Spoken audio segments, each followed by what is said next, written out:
দেখো আজ আমি তালের বড়া রেসিপি নিয়ে হাজির হলাম। এই তালের বড়া রেসিপিটি একটি ভিন্ন ধরনের ভাবে বানিয়েছি।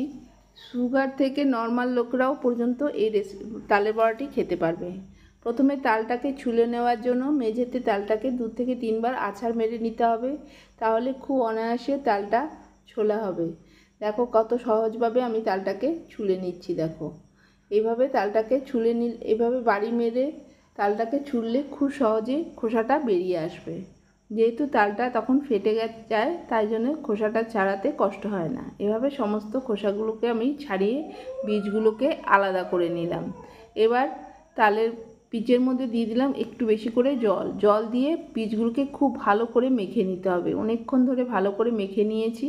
এরপরে একটা গ্রেটার নিলাম। গ্রেটারের মধ্যে আমি এবার বীজগুলোর থেকে রস বার করে নিচ্ছি। গ্রেটারের মধ্যে দিয়ে রসটা বার করলে একটু আঁশ বেরোবে না, সম্পূর্ণ খালি রসটাই বেরোবে। তাহলে তোমাকে তালটাকে আর ছাঁকতে হবে না, না হলে আঁশ থাকলে তোমাকে তালটা ছাঁকতে হবে।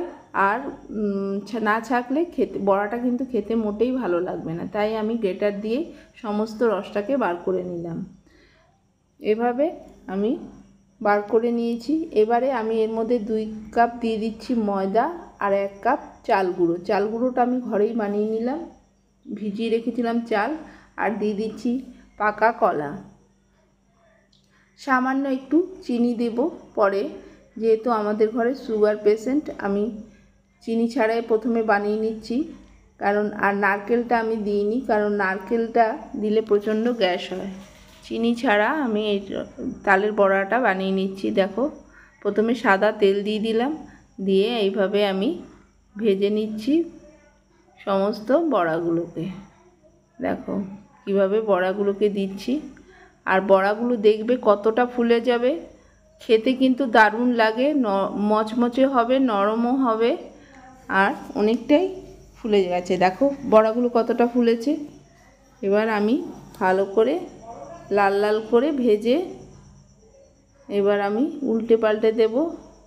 ভাজা হয়ে গেছে। এবার আমি ছাঁকনি দিয়ে ছেঁকে তুলে নিচ্ছি বড়াগুলো। ভালো লাগলে অবশ্যই লাইক দেবে আর কমেন্ট করে জানাবে তোমাদের কেমন লাগলো। শেয়ার করতে ভুলবে না, আর পেজটাকে ফলো করে সাথে থাকবে। ভালো থেকো, সুস্থ থেকো, ধন্যবাদ।